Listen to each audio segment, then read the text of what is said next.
Chris Carter here on the Locked On Steelers podcast. It's the Wednesday episode. We're going to talk about Kenny Pickett and Matt Canada because why not, right? After the game, they did pull out Monday night, but Mike Tomlin had some words about the Steelers offense. Want to talk about that with a new guest to the show, Will Graves from the Associated Press. We'll get up with him, and we'll have our Stars and Skulls grades on the Steelers from week 2. It's the Locked On Steelers podcast from Chris Carter. Let's get into it.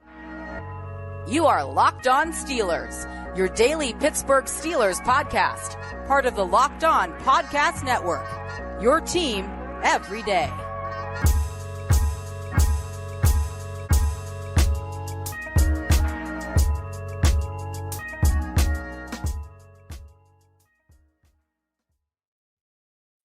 Welcome to the Locked On Steelers podcast. I'm your host, Chris Carter, bringing you your daily dose of all things in the Pittsburgh Steelers. As always, you can find this show on your favorite podcasting apps and on YouTube. Like this video if you enjoy it. Subscribe to this YouTube channel to get all of your daily Monday through Friday episodes, as well as our bonus content. We thank you for making the Locked On Steelers your first listen every day, because we're your team every day. And today's episode is brought to you by PrizePicks. PrizePicks is daily fantasy made easy, the easiest, most exciting way to play daily fantasy sports. Go to prizepicks.com/LockedOnNFL and use code all lowercase LockedOnNFL for a first deposit match up to $100. As I said before, we're joined by Will Graves of the Associated Press. The Locked On Steelers podcast is real now. They always say if the Associated Press wasn't there, it didn't happen. They are here on this show. The Locked On Steelers podcast is official. How you doing, Will? I'm good. Carter, you're talking like Pickens in the open field. That's how fast your lips are moving, man. My God. Somebody is caffeinated. Let's go. Listen, I am on so many coffees to even do this show after how late we were up both Monday night and how late I was up Saturday night because I had to drive home from the backyard brawl.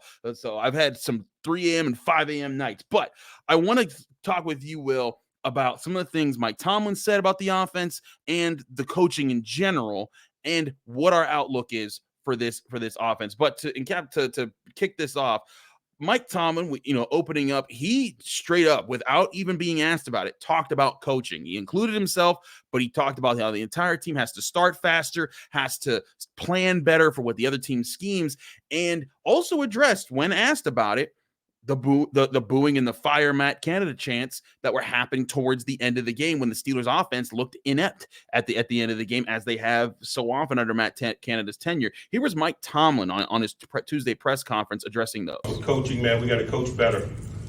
We got to get these guys playing faster with more fluidity and surer. We got to start faster. We have to play more coordinated, particularly at the early stages of games. We have to anticipate schematics of those that we play against a little bit better. And displaying anticipation as a component of preparedness. They threw some things at us, particularly from a run structure standpoint. Mike, you talked about the environment you saw at the game. Those same fans also in the second half, fourth quarter, showed their displeasure with your offensive coordinator. What do you say to those fans in the stands that are upset? Man, I appreciate their passion. I share their passion. We all do. Man, we love our fans, man. They inspire us. They challenge us. It's an awesome relationship. Man, we don't run from challenges. We run to challenges. This is a sport entertainment business. It is our job to win and thus entertain them. And so, we don't begrudge them for that. We want them to be fat and sassy and spoiled. It is our job. So Mike Tomlin, great quote, by the way, on the fat, sassy, and spoiled part. But Will, something that stuck out to me about him talking there, addressing, game planning, anticipating what teams are going to do. That is straight up on coaching on both him and Matt Canada, making sure the offense and the defense both are ready for what the other team's trying to do to take things away from you. What is your take on how the Steelers have tried to script things, not just this year, but in just your time covering them in recent years? Well, I think obviously, look, when you manage one first down, in your first 9 possessions combined, 0 for 5 against the Niners, 1 for 4 against that's the script, man. That is the script. And Mike T basically said today, and look, we were both there, that we had it was an inability to adjust to what the Browns were doing in a timely fashion. I mean, that's on coaching. That is on preparation. He mentioned word preparation a couple of times. To me, it just sounds like that, Canada comes in, has a plan, and that, and the plan is the plan, and it doesn't account for what the other team's trying to do. The Browns threw something different for them, particularly when the Steelers were trying to run the ball, and they had no immediate answer. And that's a problem, man. That is on Matt Canada. That is not on the offense as much as it is on. I mean, look, we saw some of these runs. Like, why are they running wide with Najee Harris? Yeah. Like more like once or twice just to kind of like mix things up. But I mean, the man is built to run in between the tackles, and they seem to be intent on trying to get him out wide in space. And it's baffling to me. It is baffling. And like you said, there's times you got to keep teams honest and test them out wide and stretch things out. But that only works when you establish, one of two things. One, a passing game that can force the linebackers to freeze a little bit so they're not flying out there. And two, running inside so that now if you run outside versus inside, if you establish an inside presence, they kind of want to charge up the middle a little bit faster. And if they do that too soon and you call an outside run, they have then now given up their gaps, and it gives you more chances to make plays. But the problem that we've continuously seen, Will, the Steelers offense can't establish anything. Nope. They were fortunate in this last game to hit on the touchdown pass to George Pickens. That was a good read by Kenny Pickett, good throw. George Pickens took it to the house, finished it. Great job by him. But they haven't shown anything that was consistent. And we'll get to the offensive line in a little bit. I think it's alarming that the stuff that they had at the end of last year, where they were running the football, where they were at least possessing the football a little bit better, you don't even see that right now. And that, to me, speaks to, one, the players that they have still have ways to go, but also, like you said, coaching. And again, this isn't just Matt Canada. To me, this is also Mike Tomlin here.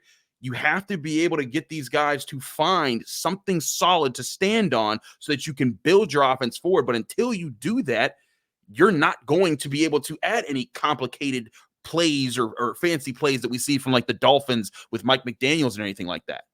I mean, one of the things, it was a double-edged sword in the preseason. The good news is, hey, you got the ball 5 times and you scored, but you did it so quickly. There was no time to really, establish, there weren't, I mean, it's kind of weird because all we did was complain about they need splash. And then they went and go get it. And the problem is, because they got the splash, they didn't have to grind anything out. And let's be honest. I mean, look, I was fooled a little bit by the preseason, just not by the performance, but by the confidence they showed while they were playing. Right. But the flip side of that is, they, in the preseason, defenses aren't really game planning for you. They just kind of want to see what they got with their guys. They want to see what they've got. They're not trying to slow you down as much as they are trying to see what, especially these days when all it is about the preseason is mostly about figuring out what your depth is. It's having your second and third and fourth and fifth stringers play 75, 80, 90% of the snaps. So they weren't getting game planned that much. Now they're getting game planned.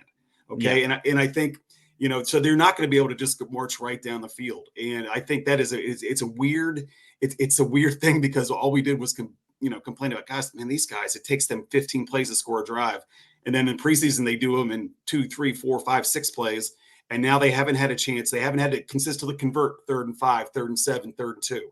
And now they're having to do it on the fly against really good defenses. And obviously, to your point, they're just not up to speed.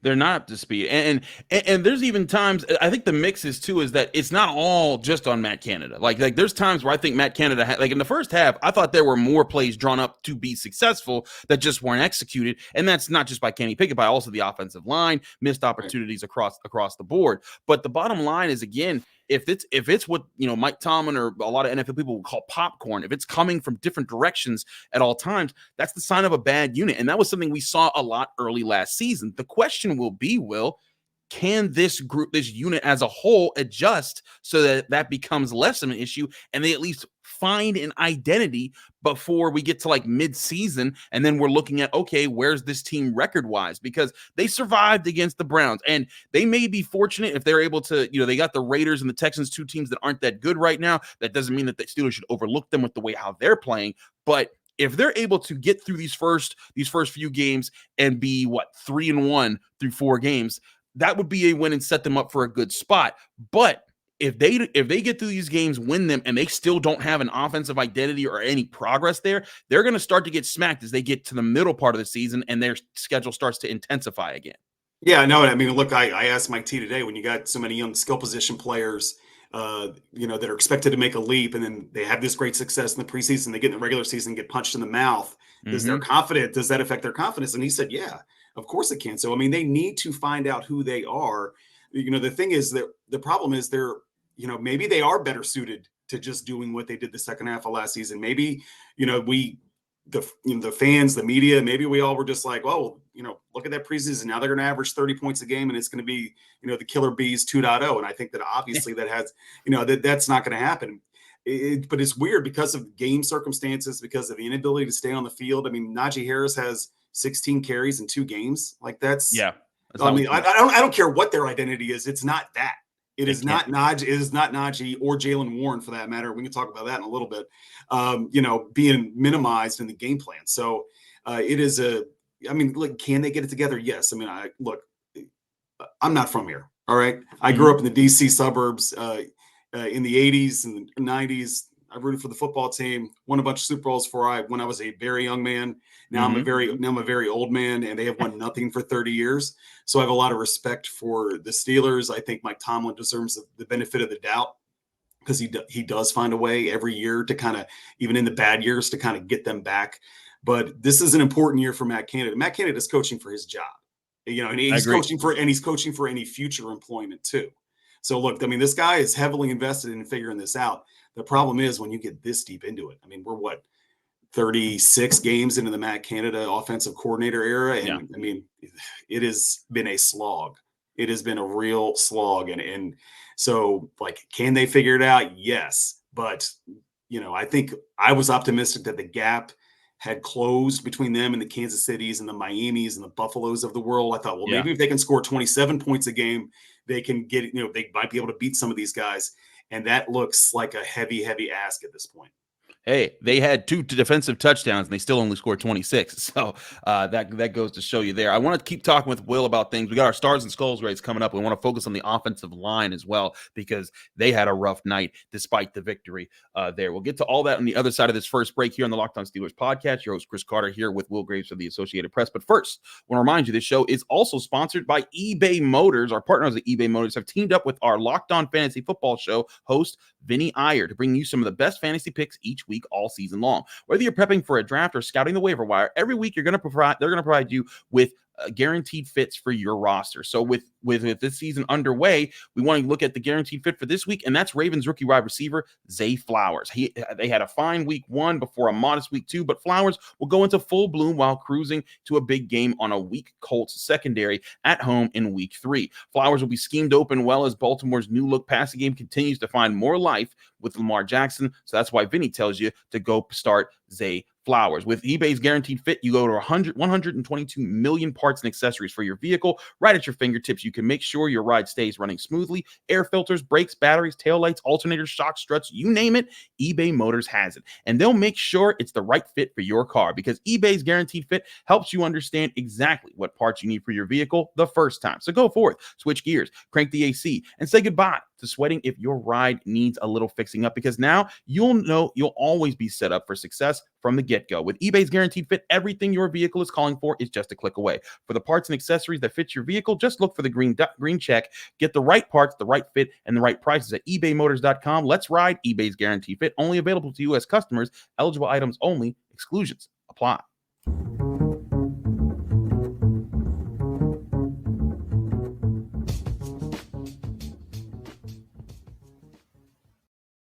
Back here on the Locked On Steelers podcast, I'm your host, Chris Carter, here with Will Graves of the Associated Press.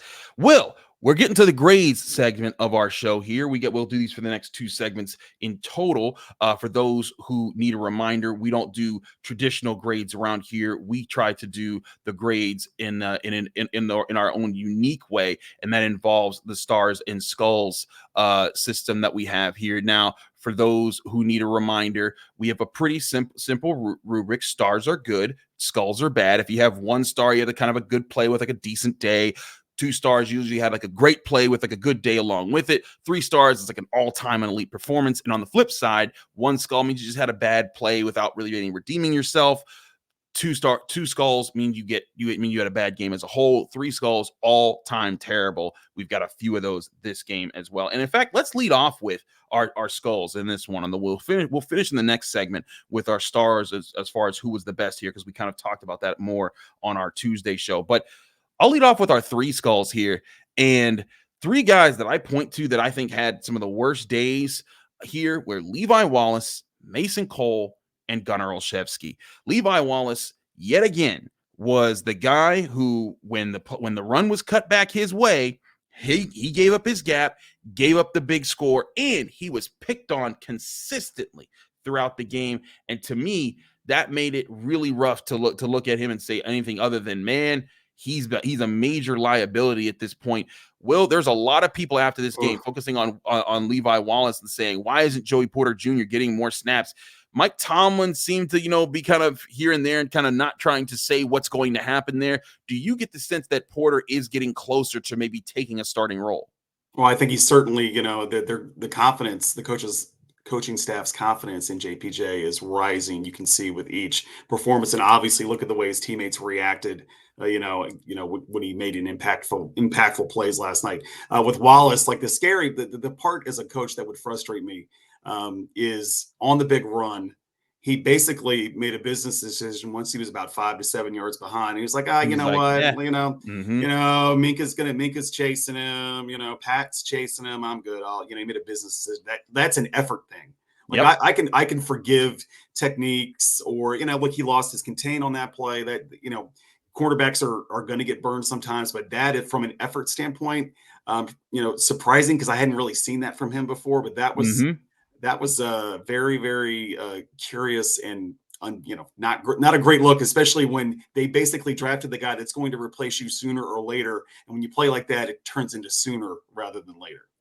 Absolutely here. Just finishing out the 3 skull grades. Mason Cole, I just thought he had the worst day on the offensive line, was getting beat up a lot in pass pro and in the run game. Really couldn't help the Steelers establish the middle part of the run, and maybe that's why Matt Canada was trying to run out wide a little bit, but still just a rough day from him as well. And then Gunnar Olszewski, and I feel like, he really only had 2 bad plays, but they were some terrible plays, Will. I mean, catching the ball, he made sure to toe tap on the kickoff that he caught at the 10, that if he just stands out of bounds and catches it, they get the ball at the 40. He gave Browns 30 yards, and then he fumbles on the one time they throw it to him. And it's just like, man, there's people who made the joke that Bill Belichick let him go to the Steelers as a double agent. And when he does stuff like this, I'm like, that sounds crazy. But when you see that stuff, it makes you say, I mean, like on the kickoff, man, did you see what happened? Like after he stepped out of bounds, he raised his hand like he had said, I tried to fair catch it. And I was like, bro, we were all watching. That did not happen.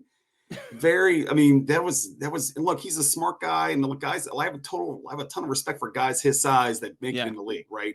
Because he is not supposed to be here. If you look at him, he looks like he should be working at Panera, right? But he has worked himself into an NFL football player, but that was not, that was below the line, to borrow a Tomlinism.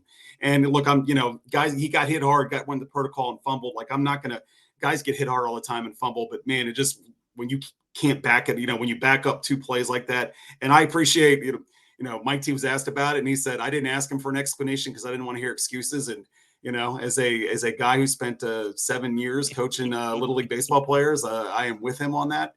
And sometimes you just don't want to know, like just go out and just make another play so I forget about this. Unfortunately for Gunnar, the next play he made ended up with the ball in the Browns' hands, and he was out of the game.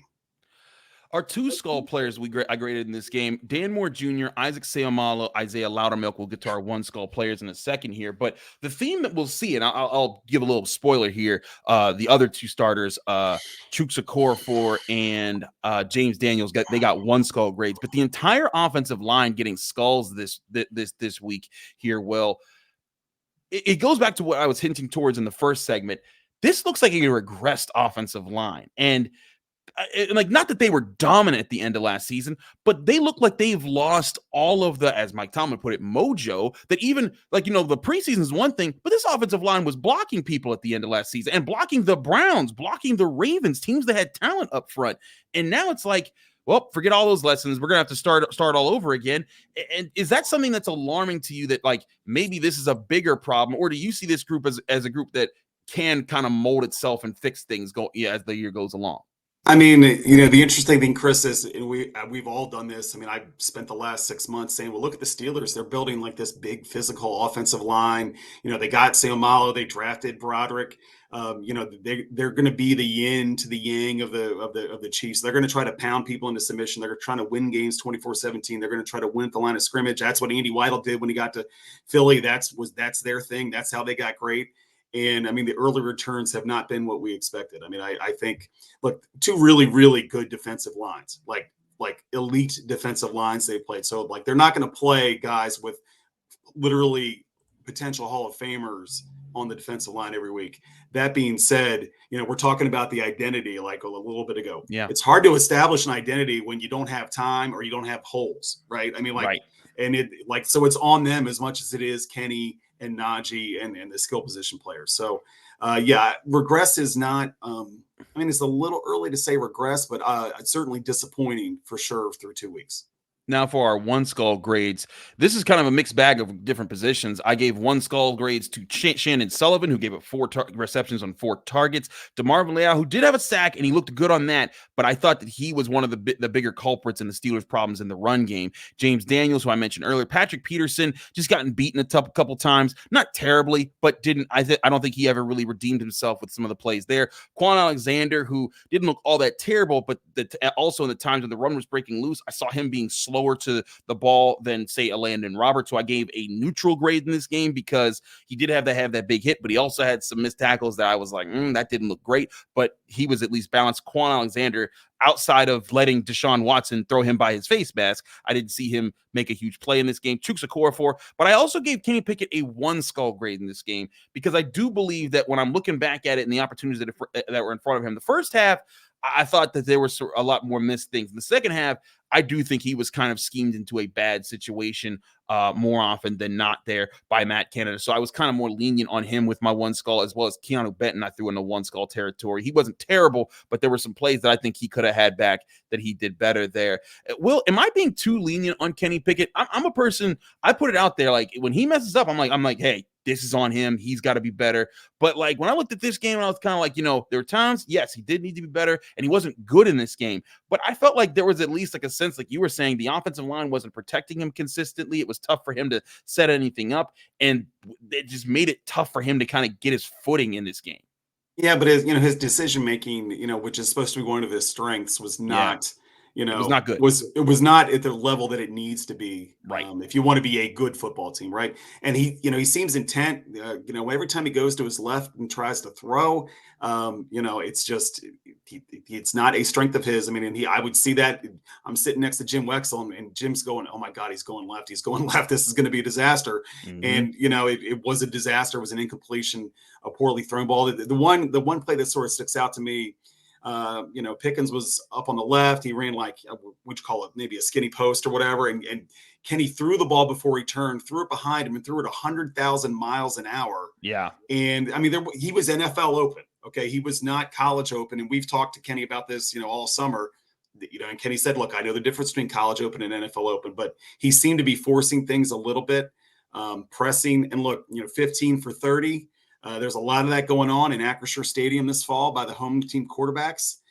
And I don't think that's a recipe that's sustainable for either program that calls that stadium home. So, are you being too lenient? No, I mean, look, the kid is what he's played, still played less than a full season. Right. They did win the game, but they won it basically in spite of the offense. And they're always kind of good for one of those a year.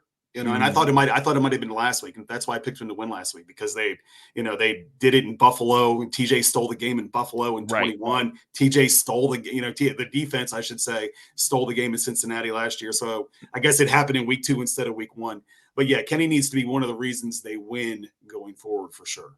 Absolutely. We'll get to our star grades here on the other side of the break of the Locked On Steelers podcast. Chris Carter with Will Graves of the Associated Press. But first, I want to remind you guys, the show is also sponsored by PrizePicks. PrizePicks is daily fantasy made easy. All you have to do to play PrizePicks is pick 2 or more players, guess more or less on their PrizePicks projected stats, and you can win up to 25 times your money. It's that easy. PrizePicks is the new fun daily fantasy game where everyone can play right now, and you're not playing against the field. You're not competing against thousands of people. You're just trying to beat PrizePicks projections and get it right on more or less pick. And it's simple. Just pick 2 to 6 players if you think you have a beat on their day in fantasy, and you can win up to 25 times your money. For example, in the next Steelers game, will TJ Watt get more than 1.5 sacks? Will George Pickens get more than half a touchdown? If you guess right on both of those, you can win money right away on PrizePicks. And PrizePicks offers weekly promotions that can lead up to big payouts like Taco Tuesday, where every Tuesday PrizePicks discounts select player projections up to 25% to provide even more value. And the PrizePicks also includes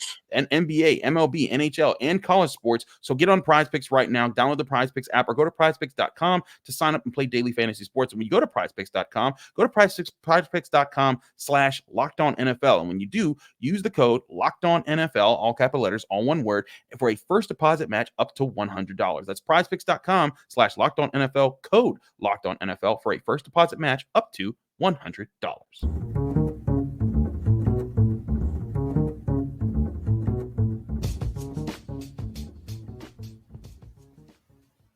Back here on the Locked On Steelers podcast, Chris Carter with Will Graves of the Associated Press. Let's get to our star grades here, Will. We got 1-star grades for this game, and there were quite a few guys who I gave 1-star grades, particularly because I thought they gave good effort in different situations that helped them out. I lead off with both running backs, Najee Harris and Jaylen Warren. Jaylen Warren would have gotten a 2-star grade if he was better in pass protection. There was one play that he kind of just let a guy run through to Kenny Pickett and got him sacked, but that one reception that he had right before the George Pickens touchdown was phenomenal. It was 3rd and long. He ran past the guys and showed that, hey, when he sees point A and point B, he can get there. I thought that was impressive, but also impressive, Najee Harris, even though it didn't lead to points, he had back-to-back runs of 17 yards or more, and that's now 3 times he's done that in 2 games so far, and he seems to be doing it in spite of this offensive line and what they're showing there, and I think it's another sign that, man, if this Steelers offensive line can just figure it out and figure out how to block better at the point of attack, they've got 2 weapons here who can help them take over games. Yeah, for sure.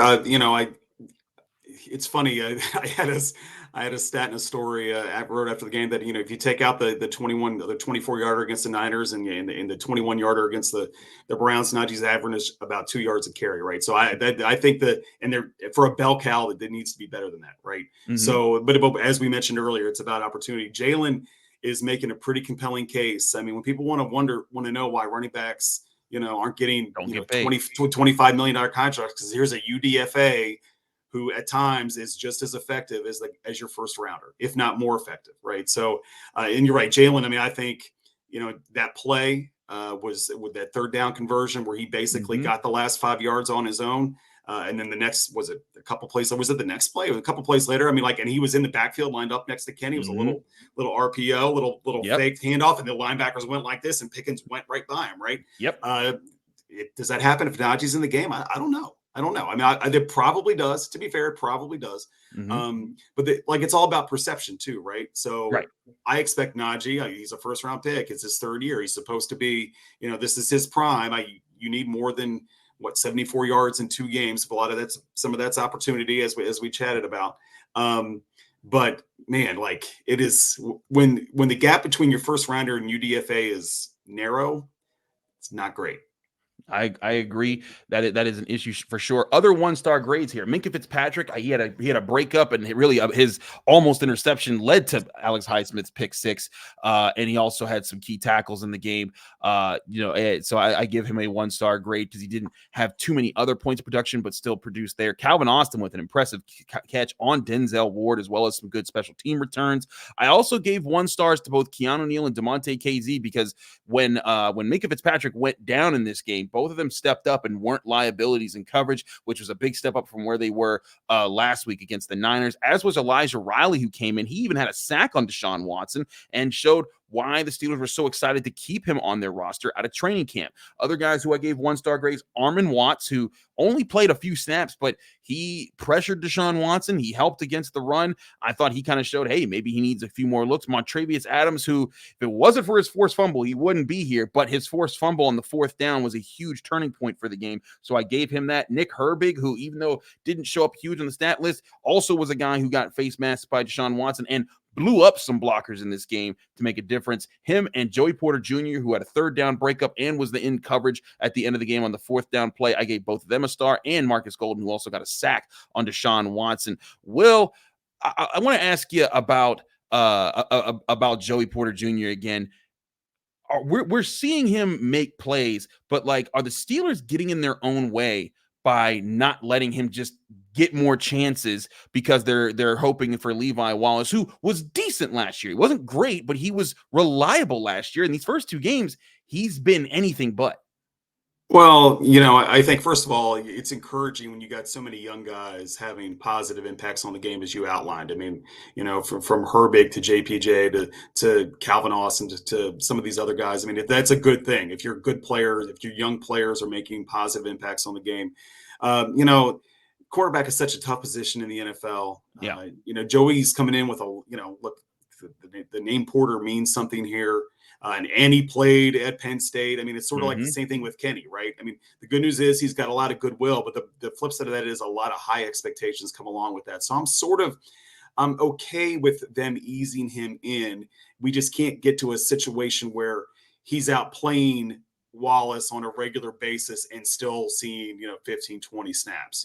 Right. where he's in packages. I think that's. But look, they're trending. One's stock is going up and one is going down. So I think if Levi does not have a bounce back performance here in the next couple of weeks, I certainly think by the time we get to the Ravens game, you're going to see a situation where maybe 24 is out there when the starters run out there. Our 2-star grades here, we got 4 players that made the list. Larry Ogunjobi, who I thought was the best impression of Cam Hayward on the Steelers defensive line. He didn't dominate the entire game, but he surely made a difference, had a sack on a key possession after that Kenny Pickett interception that kind of pushed them back and led to a missed field goal for the Browns. Also, I thought was the most disruptive on the defensive line as a whole. George Pickens, who we've talked about, had a phenomenal 71-yard catch and run there. Also made a few more catches as well. I thought he was solid. Cole Holcomb, by the way, who I was wondering, I was like, when were we going to see this guy and what they signed, from the Commanders to make this happen?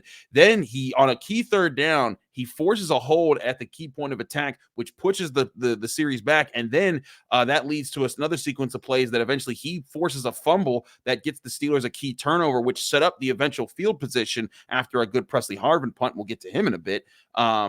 That gets set up the scoop and score from Wanton Highsmith. Holcomb, I thought, was well, and Chris Boswell, who made some long kicks to keep the Steelers in this game. Will, what's your impression of the Steelers linebackers right now? Because we asked Mike Tomlin about them, and he was kind of like, it's a mixed bag. They're still adjusting to the game. But I thought Cole Holcomb kind of showed flashes of why they made a point to sign him. Yeah, I mean, look, he's a professional. He's smart. He's supposed to know, where the ball is going to go. He knows where he's supposed to be. You would like a little more physicality. I mean, that's the thing, right? I mean, like that group, especially those inside guys. The Steelers have 386 yards rushing in 2 games, and look, some of those were on missed tackles or lost containment in long plays, but a lot of it was just we're coming right at you, right? Yeah. So he's not the biggest dude in the world. But you want to see those inside guys if the defensive line is doing what it's supposed to do, if it's eating up the blocks, that they can get in there and fill the holes and turn. They need to start turning 5 and 6 yard runs into 2 and 3 yard runs. Yeah. And that's what I need to see out of the entire inside group. And I mean, the outside guys, like, they're good. I think we're okay with the outside guys. I hear you there. And the outside guys, there are 3 stars, TJ Watt and Alex Highsmith, both scoring touchdowns. Well, all week I was like, all right, the key to this game, if the Steelers are going to counter what the Browns do with Nick Chubb and what they do best, they need their edge rushers to win their matchups. They need to dominate the game. I didn't think that meant scoring 14 points, but it still was one way to do it. My other 3-star guy is Presley Harvin, who I think after Mike Tomlin openly called him out in his last Tuesday press conference, responded strongly. He had 2 touchbacks on 7 punts, along with 4 of those other punts being inside the 20, one of which pinned them at the 1-yard line. I thought he had a bounce back. But Will, these edge rushers, man, they're not going to score 2 touchdowns or even 1 touchdown every week. But I think they highlighted just why the Steelers spent so much money to keep both around. Right, but first of all, we have to give a nod of respect to varsity punting. That was varsity punting. That was to varsity borrow, punting. a Mike T. A Tomlinism. And look, those. I think people were waiting to see with Highsmith. I mean, look, he had a really good season last year, especially in the first half of the year when TJ was out. But that's a lot of money to give a guy for 1 good year. I mean, let's remember Bud had 1 really good year and cashed it in, right? And then would never really, and then left, and then never really was able to replicate that. Alex, to listen to them talk after the game and say on the strip sack that they both knew without like talking to each other, hey, I think this is going to be play action. Let me get out a little wider. Let me create a little better angle of attack. And then you saw Alex literally just spin right around, the left tackle for the Browns, and chops the ball out of Watson's hands. I mean, like that sort of the ability to sort of, I mean, it's ESP like this. The ability. I mean, that's what you want. Especially, look, this is what their 4th year together, and they're going to be together for at least the next handful of seasons. That is special, and it costs money. And the Steelers realize that and are paying those guys accordingly. You did make Mike T laugh. You asked him about Highsmith and coverage, and he's like, "Wow, we pay him to get to the quarterback." But to your point, he is proving to be a little more versatile, I think, than he is. Look, he can set the edge sometimes. He's pretty good at that. But man, not many teams in the league have that luxury to have 2 guys that can change the trajectory of games the way that those 2 guys can. And look, if we all expect, I was bullish on the Steelers when the season started. I thought 11-6 based a little bit. I'll be honest with you. I've been doing this a while. I shouldn't have gotten as fooled maybe as I did during the preseason. But look, if they get in the playoffs by a game, or if they win a tiebreaker, if they finish 9-8 or 10-7 and get in because of their conference record or division record or whatever the tiebreaker is, they're going to win a game. And one of those wins is going to be a game which they had -7 yards in the 4th quarter of a game they were trailing. Okay. Yep. And that's the second time that had happened since 91. The previous time was last December. The Jags did it to the Titans. So, I mean, and that's strictly because of those guys. They won that game. The Steelers did not. The Steelers had no business winning that game. They had no business. I mean, I think if Chubb stayed, look, we hope that Nick Chubb is back on the football field again. Hopefully in 2024. I mean, I think everybody hopes that. If that doesn't happen, maybe the game's different. But Kevin Stefanski, he creates these teams that are designed to bludgeon opponents, and then every time he comes into Pittsburgh, he decides to throw the ball. I don't get it. And it always ends badly. I really always go back to like Ben's last game on Monday night where they had Baker throw it 38 times in a game where they were averaging 5 yards a carry. Like, what are we doing here? So there was a lot. The Browns helped, but they presented the opportunity, and 2 of the best elite edge rushers in the league, certainly probably one of the top 1 or 2 tandems in the league, said, you know what, if you're going to let us hang around and do stupid stuff and give the ball away, we will happily take this from you, Cleveland. Thanks so much. So that is, I think that this is going to be, there's a lot of road left. There's a lot of road left. But I still think the schedule is somewhat favorable. It looks like Cincinnati's going to be in a dogfight. Who knows what Cleveland's going to be without Chubb. The Ravens look really good, but the Ravens, have a tendency to look good early and then fade a little bit as the year goes on. The Steelers are sort of the opposite for a lot. So this might be a game we talk about, mid-January, if they squeak into the playoffs. Hey, this was the thing that got them going. This stupid game. I mean, it was just bizarre. It was a weird, funky, just whenever these guys play at night, it just something stupid happens. Like there's just stupid.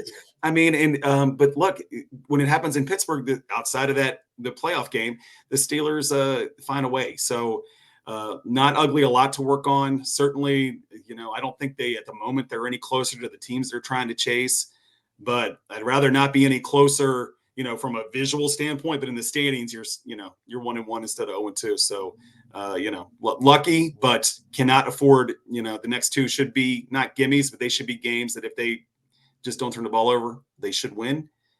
But, if they follow up, they also need to make progress. They need to take a step forward. Exactly. And they're lucky. I mean, Jimmy G is probably like, oh my God, I got to block these two guys. How, he's a pretty dude. He's probably worried about his post-football future. And look, those guys, it's crazy. I talked to Mason Cole. I did a story on Myles Garrett and TJ during the week. And I talked to Mason about it. He's like, these guys, like one snap.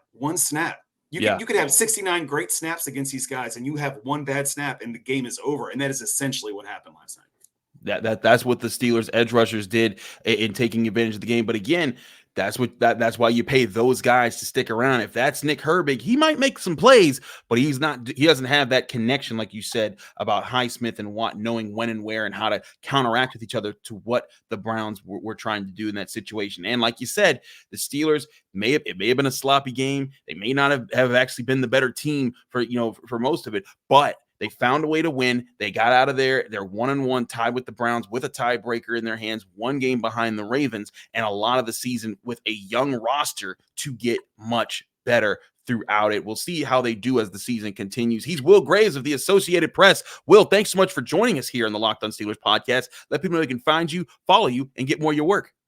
Hey, you can follow me at Will Graves AP or go to apnews.com or buy a newspaper. They still exist. Chris happens to work for one that I will find some AP copying on occasion. But Chris, I respect the grind, man. You are one of the hardest working dudes in show business. I am old, and I'm the doddering old man, and you are the young buck. I'm the old cowboy. A lot of respect for what you guys do. Look, guys, I don't know if I assume this has come up, but. Look, I'm in this beat 13 years, and I've not one time over at St. Vincent had anybody yell from the stands, "Hey, Will Graves, can you come sign this thing?" That happened to Carter more than once. And I turned to like Chris Adamski. I was like, what? It's over for us, man. We are 117 years old. Okay. So I'll do it, but seriously, but it's well earned. You've really created a little pocket for yourself. You've done, so you found it, your passion. I respect, a lot of respect, and look, this is fun. It's very odd. This might be the longest podcast you ever have, because that's the problem. I come on these things, I don't get to let me out of my cage, and I start talking a lot. But really respect what you guys do. And look, it's like I cover a lot of different sports for the AP. I cover the Pirates, I cover the Pens, I cover Pitt. I go to the Olympics. You cover Simone Biles, man. I do a lot of cool stuff. But I do this because when I was a kid, all I wanted to do was be a football player. And that didn't happen. 1 year, the 75-pound Waldorf Wildcats, taught me that I was not going to be a football player. But this sport is what leads me to do what I do for a living. And I see the passion that you have for it. And I told you, look, you're super smart. I told you, I was like, don't ask me about any gap stuff. Don't ask me about any 4 technique stuff. I don't know. That's not my lane. I know that's the one beauty of being 49. I know my lane, right? Give me big picture. Give me 30,000 foot view stuff. Give me like old wise man stuff. You have found your lane. You're thriving in it, and it's excellent to see. Thanks a million, Will. It means an honor to hear that from you, a person I respect so highly that's in our media structure. We're blessed to have you in Pittsburgh, and we're definitely going to have you back on the Locked On Steelers podcast. So we'll love to have you here. He's Will Graves from the Associated Press. I'm Chris Carter of the Locked On Steelers podcast. You can also read me at the Pittsburgh Post-Gazette, post-gazette.com for all my content there. You can also check me out here Monday through Friday on the Locked On Steelers podcast, all your favorite podcasting apps, and on YouTube. Tomorrow, crossover Thursday, we've got Q from Locked On Raiders getting us ready for the big weekend. It's going to be a fun one. To stay tuned for tomorrow for another episode of Locked On Steelers.